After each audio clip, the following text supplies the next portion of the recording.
So you upgraded. Bigger house, more space, the kind of address you used to dream about, and somehow you have less room to breathe than you did in the old place. Back in the apartment, your paycheck actually stretched. There was still something left by the 15th. Now in the house, everyone told you meant you made it. You're checking your account by the 10th, hoping nothing comes up before the next paycheck lands. Nobody warned you that too much house could do this. You didn't blow money on anything you could point to. You just bought more house than your life could actually carry. This is not about whether you can afford the mortgage. You can. It's about everything the bigger house is quietly taking from you that never shows up on that mortgage statement. Call it the upgrade illusion. The house got bigger, your options got smaller, and you're nowhere near alone in this. Right now, more than 20 million homeowner households in America are spending so much on housing that the government officially classifies them as cost burdened. That's nearly 1 in 4 homeowners. In 2026, with rates and home prices where they've landed, that number is not shrinking. So today, I want to show you exactly what too much house does to you, even when you can afford the payment, what it's actually costing you underneath the mortgage, and how to tell if it's already happening to you. Let's start with what this actually means, because it's not what most people think. Too much house does not mean a big house or an expensive house or a house in a nice zip code. It means a house that eats so much of your income and your cash that there is nothing left to build the rest of your financial life. So the real question was never can you pay the mortgage? The real question is this: after you pay for everything this house actually costs, can you still save? Can you still invest? Can you still handle a real emergency? Can you still breathe? The government has an actual name for this. Housing and Urban Development calls a household cost burden when housing costs, including utilities, go above 30% of income. And it calls a household severely cost burden once that number crosses 50%.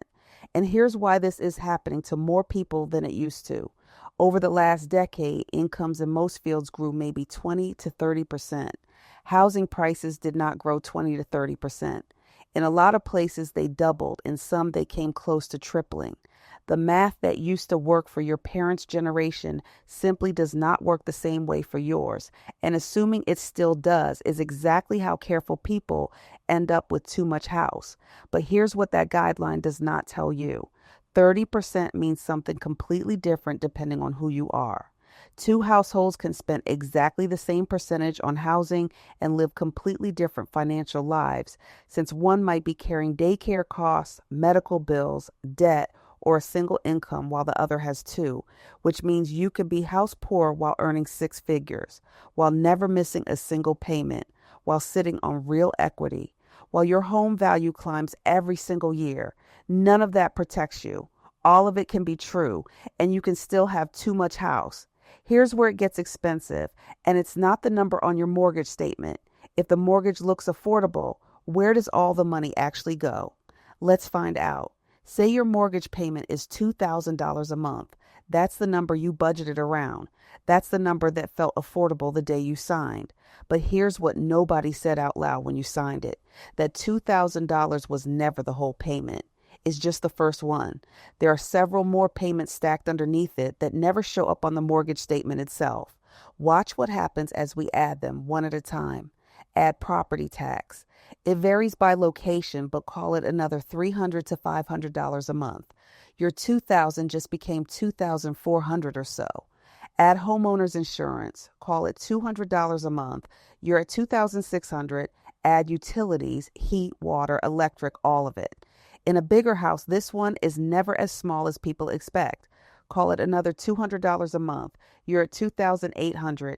Add ordinary maintenance, not a repair yet, just the routine cost of keeping the place running. Add another $300 a month. You're at $3,100, and that's before a single thing has actually broken. The roof hasn't needed replacing yet. The water heater hasn't failed yet.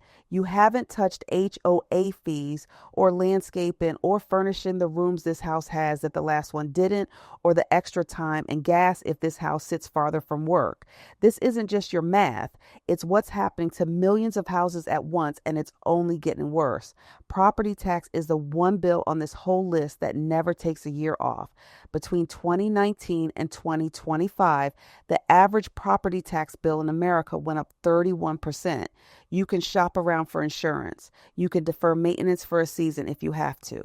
Property tax just keeps rising as your home's value rises and as your local government needs more from you. Insurance is climbing just as fast, and it's hitting people harder.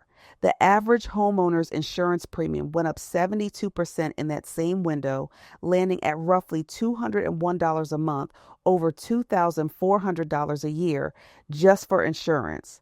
The Federal Reserve's 2025 household survey found something that should worry you. 14% of insured homeowners said they were struggling to afford their premiums. 20% said they couldn't afford as much coverage as they actually wanted it. And 6% had no homeowners insurance at all, mostly because of costs. Utilities follow the same pattern with less fanfare. Bigger houses simply take more energy to warm up and cool down every single month before you've touched a thermostat setting anyone would call excessive. And maintenance is the one people underestimate the most. A roof lasts roughly 20 to 30 years, and replacing one runs $11,000 to $18,000 depending on the size of the house. An HVAC system lasts 15 to 20 years, and replacing it runs $8,000 to $15,000. A water heater lasts 10 to 15 years, and that's $1,000 to $3,000. None of these are optional, and none of them wait for a year that happens to be convenient for you. The rule of thumb worth remembering: set aside 1 to 2% of your home's value each year, specifically earmarked for upkeep and repair costs. On a $400,000 house, that is $4,000 to $8,000 a year before anything unusual even happens. So here's your answer to the question we opened with. The mortgage told you $2,000. Add up everything it never mentioned, what you just watched happen to your own number, and what's happening to millions of households at the exact same time, and you're already well past $3,000 a month before anything has even gone wrong. That's the real number. Now let's talk about the thing this actually destroys. And it's not your bank balance, it's your margin. Financial margin is the money left over after the essentials. It's what lets you save, invest, pay down debt, handle a real emergency, change direction when life throws something at you. Buying too much house rarely makes someone go broke overnight. What it does is quieter than that. You keep paying every bill, and you never move forward. Here's what that actually looks like. Picture two households earning almost the same income. One of them is spending an extra $700 a month on the complete cost of housing. The other is putting that same $700 into an emergency fund or retirement account, or using it to pay down debt. $700 doesn't sound like the number that changes a life. Give it enough years, and it is exactly that number. And here's why that gap matters more than it used to. In 2025, 59% of American adults had at least one major unexpected expense. 22% of them were dealing with a major house or appliance repair. And when the Federal Reserve asked people if they could cover a $400 emergency using cash or something just as easy to access, only 63% said yes. Now put that next to this. FINRA's national study found that 35% of people probably or certainly could not come up with $2,000 if they needed it within a month. That number was 30% back in 2021. It's getting worse, not better. So think about what that means. Houses create expensive surprises at the exact same time that millions of the people who own them do not have the cash to absorb those surprises. And the household with no margin is exactly the household least equipped to handle it. This next part is where the math gets uncomfortable, so stay with me. Here's the plainest way I can say it. The real cost of the bigger house isn't only the money it takes from you every month.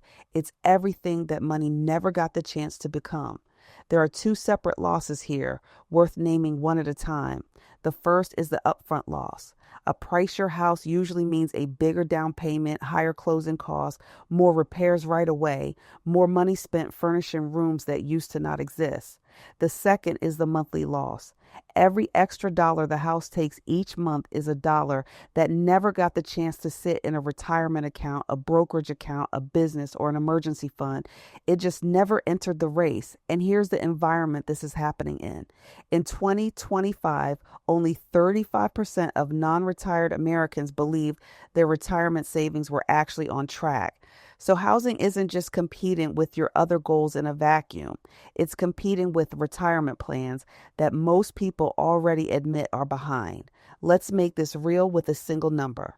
Take $700 a month, the same difference from a minute ago, and invest it instead of spending it on extra housing costs, assuming a 10% average annual return.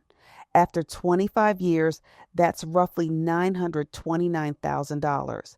After 30 years, it's roughly $1.6 million.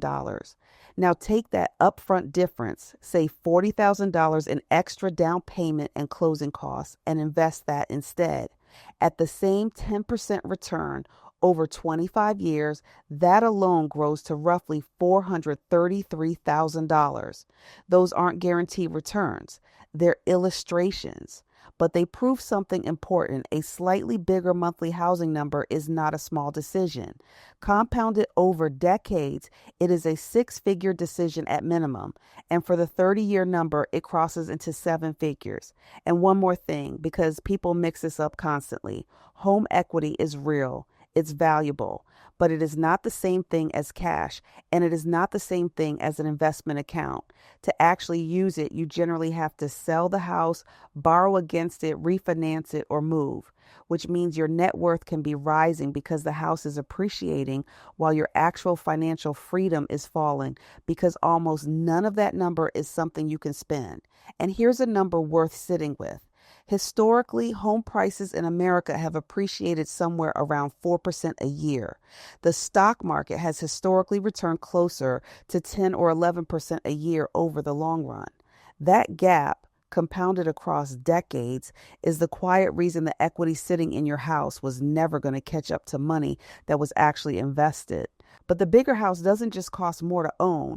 Here's where it gets sneaky. It changes what feels normal everywhere else in your life. Picture what actually happens in the first year. Your old couch looks small and wrong in the new living room, so you replace it, call it $2,000. The dining room needs a table that actually fits the space, another $1,000. The yard is bigger now, so it needs landscaping, call it $1,500. And now that there's finally room to entertain, you start entertaining more. Another few $100s every time people come over. None of these purchases feel reckless when you're making them. Each one just feels like what the new space needs before it can actually feel lived in. But total them up across a single year and you spent several $1,000s that never showed up in the budget you thought you'd nailed down. And it's not only furniture. Rooms you barely use still need heating, cooling, and cleaning. Even the car you were perfectly happy with a year ago can start to feel like it belongs to a smaller life than the one you're living in now. This isn't a small private habit. Nationally, Americans now spend more than $600 billion a year on home maintenance and improvements. Remodeling spending alone was projected to hit roughly $524 billion in early 2026, and size itself costs money before you've touched a single piece of furniture. The federal government's own energy data confirms that bigger homes use meaningfully more energy to heat and cool simply because there's more space to condition. Zoom out to the household budget as a whole. In 2024, the average American household spent $26,266 a year on housing. That's 33.4% of total spending.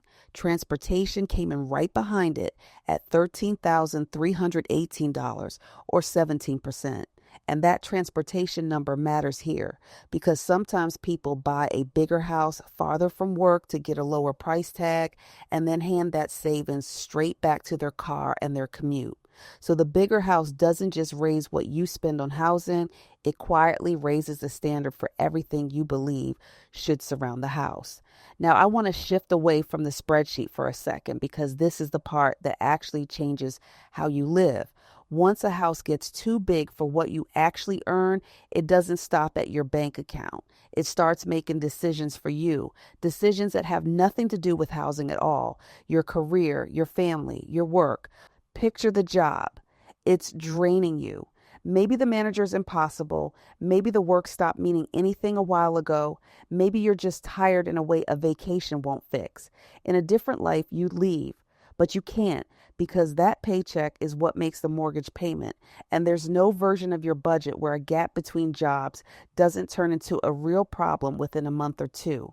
So you stay well past the point where staying makes sense, not because you lack options, because the house is holding your options hostage. Next, picture your mom calling about a medical bill or your brother needing a few $1,000s to get through a rough patch. In a different life, you just help. Here, you do the math first and the math says no, not because you don't want to, but because the house already has a claim on whatever you could have sent them. Then picture the job offer that actually excites you. Smaller company, shorter hours, work you'd be proud to talk about. It pays less though, and less doesn't cover the payment. So you take the bigger number instead, and you tell yourself that's the responsible choice, when really it's just the only choice the house left you. 3 decisions, none of them about housing, and the house made every one of them for you anyway. You can feel this without ever putting a number on it, but it's not just you. FINRA found that 63% of people said thinking about their finances made them anxious, up from 56% a few years earlier. And the Federal Reserve found that 26% of adults skipped a medical expense in the past year because of costs. Now, I'm not saying housing alone causes every one of these numbers. What I'm saying is this: an oversized house is one of the most common reasons people stop making their own decisions. A house can hand you more square footage while quietly taking your financial and emotional space away. So if the cost is this real, why do smart, careful people keep walking into it? There are 6 reasons, and this time I want to actually sit inside the psychology, not just hand you a list of causes. The first reason: owning is treated as the responsible, grown-up thing to do. Proof you've made it, not simply a financial decision. In 2025, 37% of Americans named real estate the best long-term investment, ahead of stocks, bonds, savings accounts, and crypto. It's held that top spot for 12 years running. That belief isn't irrational by itself, but it quietly turns a bigger house into a bigger win, and almost nobody sets out hoping to win small. The second reason: renting feels like losing money, even when the math says otherwise. That idea gets absorbed early, long before anyone runs their own numbers, and it sticks precisely because it's repeated so often, it stops sounding like an opinion and starts sounding like a fact. Writing a rent check can feel like watching money disappear. A mortgage payment can feel like it's being saved, even in the years when most of it is quietly going to interest, insurance, and repairs that never touch the balance at all. The third reason: the lender approved it. There's a specific kind of relief in that approval. Someone with real numbers and real rules looked at your finances and said yes. It feels like permission, like someone smarter than you already checked the math for you. It's easy to forget that the bank is only measuring whether it gets its money back, not whether you'll still enjoy your life 5 years from now. The fourth reason: we'll grow into it. This one almost never feels like overspending in the moment. It feels like foresight, like the responsible version of you planning ahead for a life you don't have yet instead of the one you're actually living right now. Paying today for a future that hasn't arrived doesn't feel like a cost. It feels like optimism. The fifth reason: ownership is visible. Everyone who visits sees the house. Nobody sees the retirement account, the emergency fund that never quite gets funded, the mortgage balance, the credit card creeping up, or the anxiety sitting underneath all of it. So the comparison that plays out in your head and in every conversation with friends and family is always the visible thing against someone else's visible thing. The invisible ones never even get invited into the room. The sixth reason: ownership feels like permanence, and permanence feels safe in a different way than money does. Nobody can raise your rent. Nobody can decide not to renew your lease. On some level, it can't be taken from you. That feeling is real, and it matters. But when the payment is more than you can comfortably carry, all that permanence buys you is a different flavor of fear. You've simply traded worrying about your landlord for worrying about your bank, and giving the second one a nicer name doesn't make it feel any different at 3 in the morning. We just went through 6 reasons smart people talk themselves into too much house, but I want to be fair here because not everyone who ends up house poor was fooled by any of that. Some people bought right at the edge of what they could actually afford. Others bought something perfectly reasonable, and then a layoff, an illness, a divorce, or a repair that couldn't wait pulled the ground out from under them. A house that made complete sense the year you bought it can still become the thing quietly draining you 5 years later without you ever doing anything reckless along the way. So, how do you actually know if this is already you? And once you do, what do you actually do about it? Let's take this one piece at a time, recognize it, then fix it, instead of 2 separate lists. First, every major repair becomes debt because there's nothing set aside to cover it. If that's you, the first move is knowing your real number. Pull the last 12 months of mortgage, taxes, insurance, HOA, utilities, maintenance, repairs, landscaping, furniture, and any house-related debt. Add it up, divide the irregular parts by 12. That number, not the mortgage payment, is what your house actually costs you. Second, investing keeps getting postponed, not canceled, just always next month, and your budget only holds up if absolutely nothing goes wrong. No repairs, no medical bill, no rate increase, and both incomes must keep coming in. If that's you, stop making the house more expensive while you get this under control. Pause the cosmetic renovation, the landscaping upgrade, the furniture for the room nobody uses yet, and protect what's essential before you cut anything else. Insurance, a baseline emergency fund, minimum debt payments, your employer's retirement match, the maintenance that keeps a small problem from becoming an expensive one. Remember, 6% of homeowners already went without insurance, almost always because of cost. Don't let cutting corners here create a second disaster on top of the first one. Third, you have real equity and almost no accessible cash. On paper, you look fine. In your checking account, you don't. If that's you, this is where you look at the financing itself. Refinance if the math works. Recast the loan if you can. Put a lump sum toward the balance and have the lender recalculate your payment on the smaller amount left without changing your rate or your term. Shop your insurance instead of auto-renewing it. Appeal your property tax assessment if it looks wrong, and get your mortgage insurance removed the moment you're eligible. On a standard conventional mortgage, you can generally request cancellation once your balance hits 80% of the original home value, and it's usually removed automatically at 78%. That's worth pushing for, since mortgage insurance typically runs $150 to $300 a month, money doing nothing for you the moment you cross that line. And here's a plain way to check if refinancing is worth it.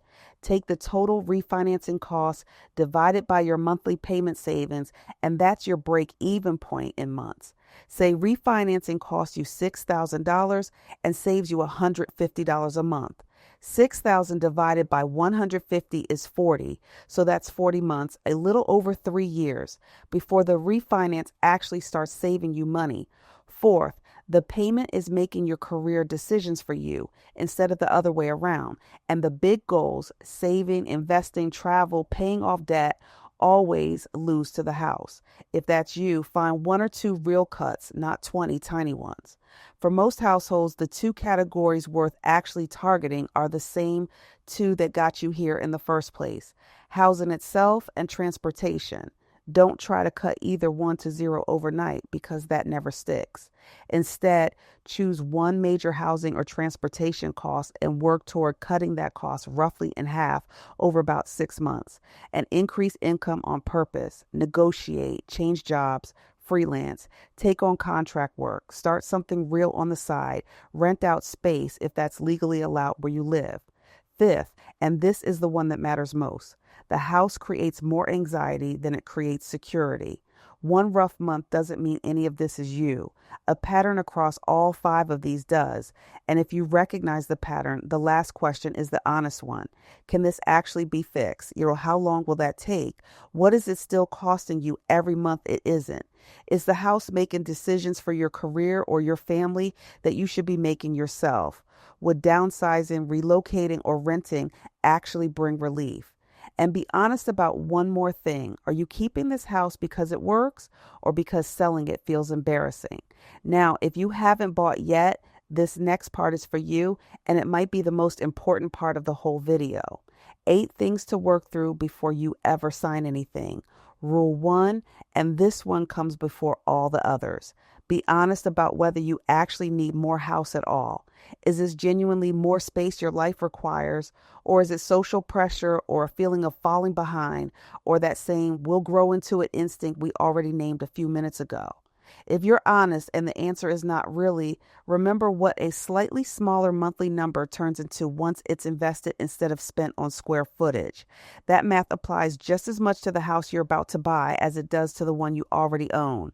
Rule 2, the number the lender approves you for is not your budget. It's their measure of risk, not your measure of a good life. A useful starting point is a purchase price of roughly 2.5 to 3 times what your household earns before taxes each year.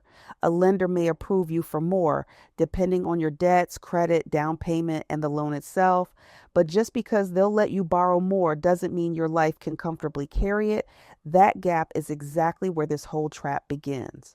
Rule 3, calculate the complete payment before you decide anything, not just principal and interest. Rule 4, keep real cash after closing. Closing costs alone typically run 2 to 5% of the loan amount, according to Freddie Mac, and that's before a single repair, a single piece of furniture, or a single emergency. On top of that, build up 3 to 6 months of living expenses and savings ahead of the purchase, not scrambling to assemble it after you've already closed. That cushion is what stands between a broken water heater and a credit card balance. Rule 5, stress test the purchase before you commit to it. What happens if one income disappears for a few months? What happens if insurance jumps? What happens if a major repair shows up in year 2? Rule 6, protect your investing before you protect your square footage. Your retirement contribution should be part of the affordability math from the start, not whatever's left over once the house takes its share. Rule 7, question every extra room before you fall in love with it. What will it cost to furnish, heat, cool, insure, clean, repair, maintain? A room is never just a room. Rule 8, compare buying and renting honestly, including interest, taxes, insurance, maintenance, and how long you actually plan to stay. And here's where things stand right now in the middle of 2026. As of mid-July, the average 30-year fixed mortgage rate was sitting at roughly 6.5%. The median price of a newly built home was over $424,000. In an environment like that, a conservative, honest number is not being overly cautious. It's what actually protects you. Let's go back to where we started. You making every payment on time, your equity climbing every year, everyone around you assuming you've made it, and you quietly checking your account earlier and earlier every month, hoping nothing breaks before the next paycheck lands. Nearly 1 in 4 homeowners in America is living some version of that exact contradiction right now. The upgrade illusion is this: the house can make you look like you've arrived while it's quietly taken away the very thing that would let you actually relax once you got there. Being able to make the mortgage payment was never the same thing as being able to afford the house. So here's the one thing I want you to actually do after this video. Add up every single dollar your house has cost you over the last 12 months, not just the mortgage. Then put that number next to what you actually saved, invested, and built with the rest of your life. That comparison will tell you more about your financial future than your home's appraisal ever will.